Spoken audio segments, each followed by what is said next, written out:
Hello, Alex again. Back with another Boston Virtual ATC tutorial. And today we're going to be talking about VFR inbound procedures. So today we got Bradley Approach, Tower, and Ground online. So we're going to be flying an approach into there. Right now we're about 20 miles away from the airport, clear of the Class Charlie airspace. And we're going to be doing a 180 to fly back there so we can go talk to Approach and see what they have to say. So without further ado, let's get this started and teach you a little bit about inbound procedures here on BVA. So the first thing we're going to want to do is set up a flight strip if we have it. I already have mine filed.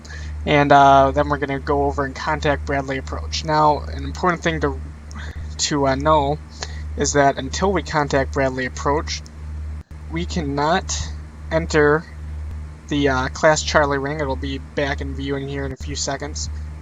We can't enter that ring until we actually talk to them. We need two-way radio communications and a Mode C transponder to legally enter that area. Now the blue rings right here, those are Class Delta airports. We don't need a Mode C transponder, but we do need two-way radio communications. So that's something to keep in mind when we're going into there. And then even busier airspaces such as Boston way up here. Those are Class Bravo airspaces, and they require a Mode C transponder, two-way radio communications, and an explicit clearance. So that's something to keep in mind. So we're going to go over and contact Bradley Approach. We generally want to do that before we're 5 miles outside of the airspace, just to give them time to prepare. So we're going to contact him real quick. Bradley Approach, Cessna 2424 Alpha. We are 20 miles south of Bradley Airport. We're going to be wanting to be inbound to Bradley. Cessna 24 Alpha, Roger. You going to want flight following inbound or no? Cessna 2424 Alpha, affirm flight following. Cessna 2424 Alpha, Bradley Approach. Welcome back. Stop 1211. 1211, Cessna 2424 Alpha. Now we've established two-way radio communication, which means they set our tail number back to us. So that means that we are... 2424 Alpha, radar contact 2 miles west of the Hartford VOR. You can expect a entry runway 15 by tower. Alright, we'll expect a entry runway 15 by tower, Cessna 2424 Alpha. Anyway, as I was saying, we made two-way radio communications, so now we're allowed to enter the Class Charlie airspace. And we picked up something called flight following, which means that he's going to be watching us and providing traffic advisories. So that means we're still responsible for separation of traffic, but he's going to help us out a little bit.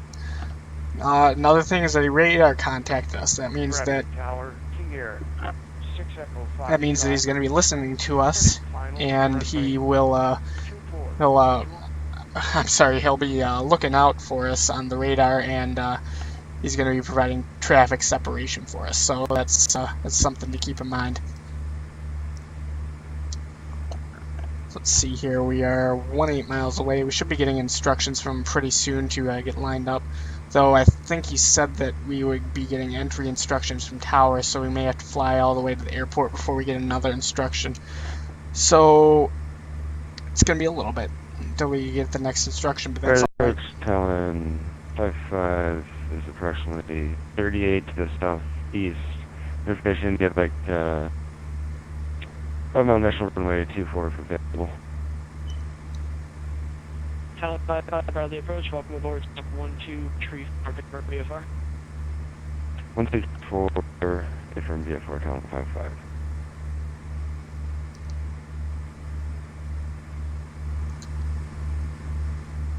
Let's talk about weather clearances while we're here. When we're in controlled airspace like we are right now, such as Class Echo, Bravo, Delta, and Charlie, we need to have something called 3152. So that means that we need 3 miles visibility, 1,000 feet above, 2,000 vertical, 1,000 below, 2,000 vertical, or correction, horizontal distance, and we need 500 above the clouds. So that's something to keep in mind. When you get above 10,000 feet, that actually increases because of the speed restriction increase. So because the aircraft are traveling faster up there, you need more separation to make sure that you can see. Now, an interesting thing happens when you enter Class Gulf airspace, which is a government-free airspace. 555, you're going to want to be doing a maneuver with that tower. And that's that the visibility requirements drops to only 1 statute mile and clear of clouds. Which means that you can take off from a Class Gulf airport with 1 mile visibility, and you just have to make sure that you're not touching any clouds. Now, it's not the brightest idea to do that because you should certainly be able to see, but it is legal, and that's something that you should watch out for if you're IFR flying into Class Gulf airspace in real life. And back to the weather minimums I said before, Class Bravo actually doesn't apply in that case because Class Bravo airspace is 3 miles visibility and clear of clouds as well. And the reason that is that Class Bravo requires separation of IFR traffic to IFR traffic, IFR to VFR traffic, and they separate VFR and VFR traffic, which is different from Class Charlie where VFR traffic is supposed to separate themselves. So that's why it's clear of clouds, because they can radar contact you, and they should theoretically be doing the separation for you because of how busy it is. So that's kind of how weather minimums work. And right now it's a pretty calm, cloudless day for the most part. We got a few. We got a few up there, but nothing to be concerned about. Definitely. So that's definitely fortunate.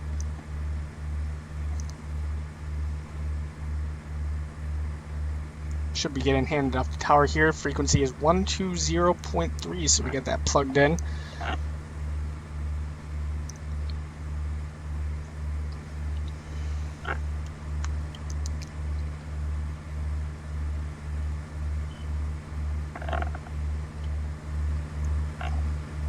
Looks like we got a little bit of traffic around us. It should be a pretty interesting inbound. It looks like that guy off our right wing is going to be arriving about the same time as us. He's a bit further away from the airport, but looks like he's flying some kind of military jet, which means that he's going a lot faster than our little 172.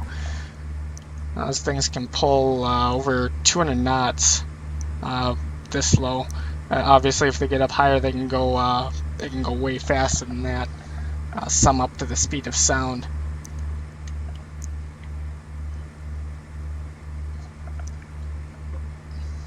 Generally, when you're flying in controlled airspace like this, you want to be flying straight and level as much as you can.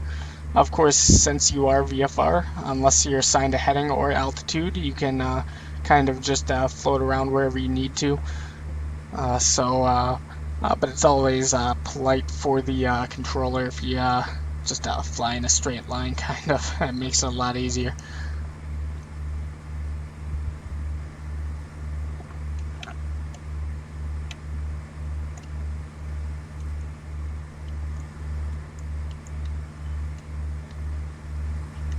$155 Bradley, altimeter 2978. 2978, 155.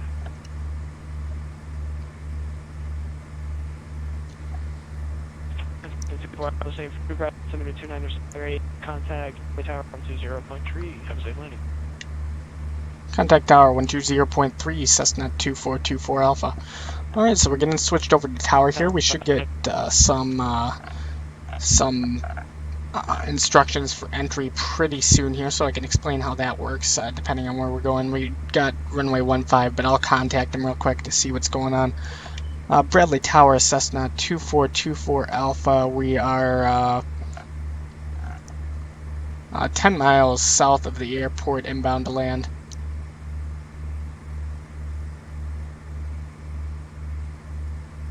November 2424 Alpha, Bradley Tower, welcome.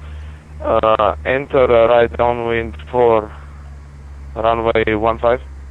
Right downwind, runway 15, Cessna 2424 Alpha.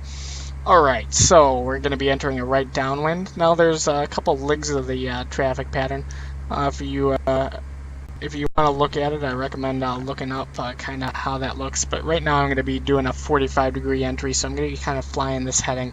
And the runway is pointed about where that heading bug is right there. Also, I'm starting to descend down to pattern altitude, which is pattern altitude is above the airport, which in this case would be 1,200 feet for pattern altitude, since the airport's about 200 feet above ground. So we're going to be slowly descending down to that altitude.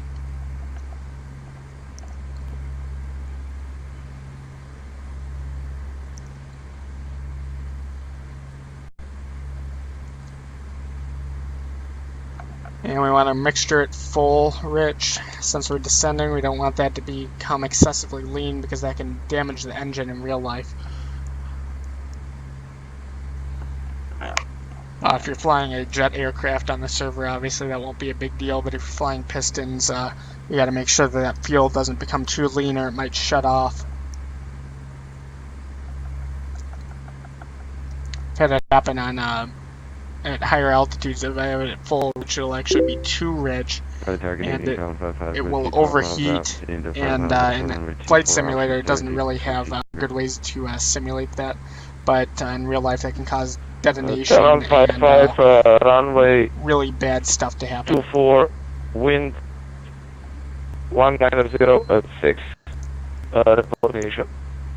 Where's the initial town 55?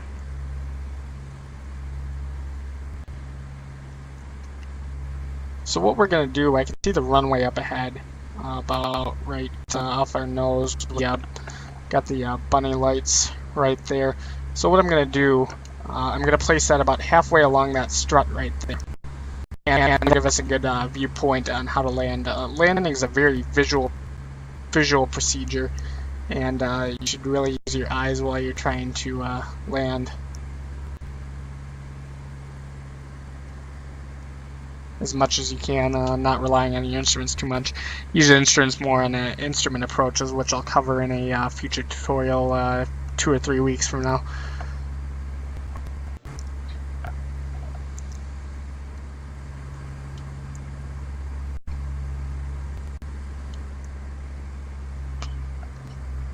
Got to get down here, we're not descending fast enough.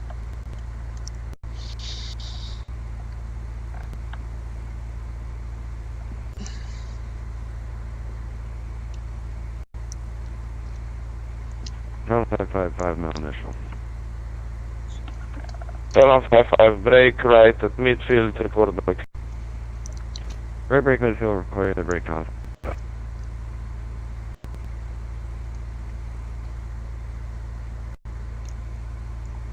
Alright, so since we've been told to enter a right downwind, unless the controller says otherwise, we should continue flying the pattern as normal procedure, unless the controller tells us otherwise, such as extending downwind, which would mean that we extend this current November 2 Alpha, traffic, 1 o'clock, 4 miles,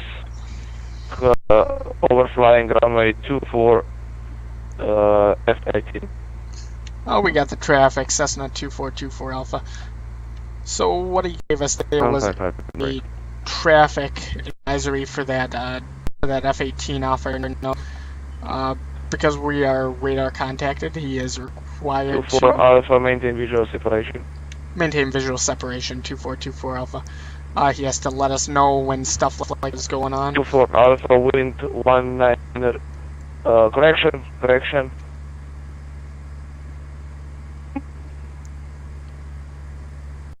Anyway, and then he told us to maintain visual separation, which means that now that I can see him. You're down town 55, check the options. Alright, so Telling 55, runway 24, time, stop and go.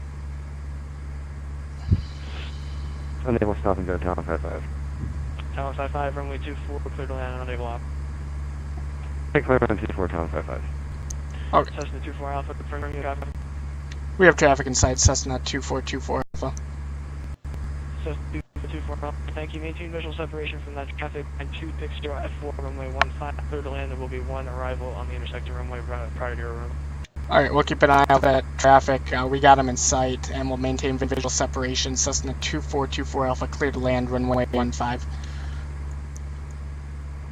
Okay, so we have our limits, which means we can continue to descend. Anyway, visual separation means that I'm now responsible for separation, so I have to make sure that he's not going to hit me when I'm landing, because he is on that intersecting runway there. So I'll have to make sure that he's either passed or he's clear of the runway before I land. So I'm going to extend my downwind here just a little bit to give him some time to clear the runway.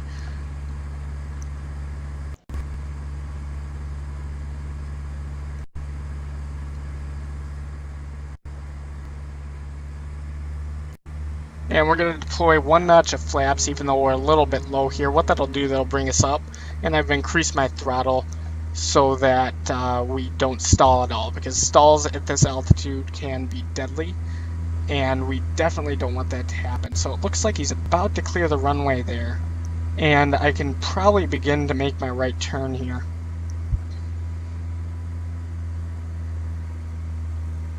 Most traffic patterns will be flown in left hand, especially at uncontrolled airports, but the controller can, at his discretion, reverse the traffic flow and make it a right-hand pattern. Also, if sometimes 755, Brazil Tower, welcome. Hold out to the end we're going to shut the runway a exit little bit here. on the left. Going to deploy another notch of flaps. And we are cleared to land. Can we make a right turn on Romeo and go to the international guard ramp for Column 55? And we overshot the runway a little, but that's okay. We can bring it back around in time to land, and we're a little bit high, so it's not looking like a great approach, but you can usually, with a little bit of working for it, you can exit right on the line up with the runway in time to make the landing, especially if you deploy full flaps. And we'll cut our power all the way down since we are high. These Cessnas, they will drop like a rock if you deploy all your flaps 755, contact ground on and you if you put all your flaps down and you reduce your throttle to idle. So what we're aiming for here, we're aiming for those 2 bars. That's the 1,000-foot mark on the I'm sorry, it's just that big box right there. That's the 1,000-foot mark on the runway. We're aiming for right about there for a touchdown. Looks like we're right on glide slope again, so you might be able to hit it here. And we're going to try and grease this landing since it's the first landing on this channel. Underground Town 55 with you clear 24 Romeo taxi. That wasn't the best.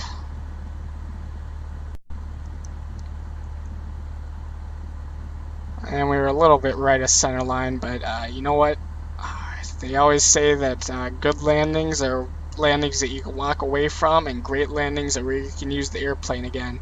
And I'd say that this airplane is probably still usable. So that's a great landing in my book.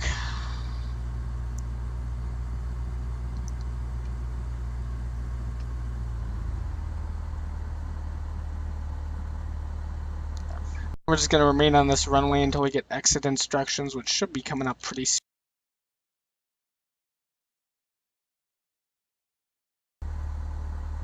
The chart's ready, because if you don't have them ready,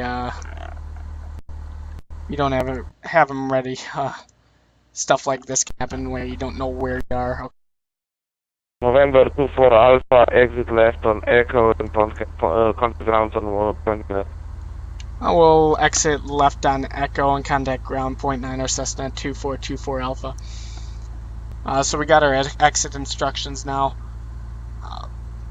You should generally wait until you have exit instructions, or if the taxiway is an obvious taxiway, like there's only one direction to turn off, you should turn off there. Reason you should ask for exit instructions is sometimes there might be an intersection departure, and you might, if you land short, you might cut in front of him, and that could cause problems. And if you're on a runway, you want to taxi as fast as you practically can to clear it as soon as possible, because the more time you spend on a runway, the more dangerous it's going to be. So you definitely want to clear that as soon as you can. and I believe, nope, that's a taxiway up ahead. Flying at night can be a little bit difficult with seeing the lights and everything, but it's good to remember that the taxi light greens are green on the center line. The taxiway light is green on the center line, and it's got blue borders. So you can see right there. I don't think it has any center line lights, but it has those two sets of lights on the left and the right. And we're going to contact ground on 121.9. And with that, I will leave you guys with that. And thank you for watching. And I'll have a new tutorial about IFR operations soon. Thank you. 1205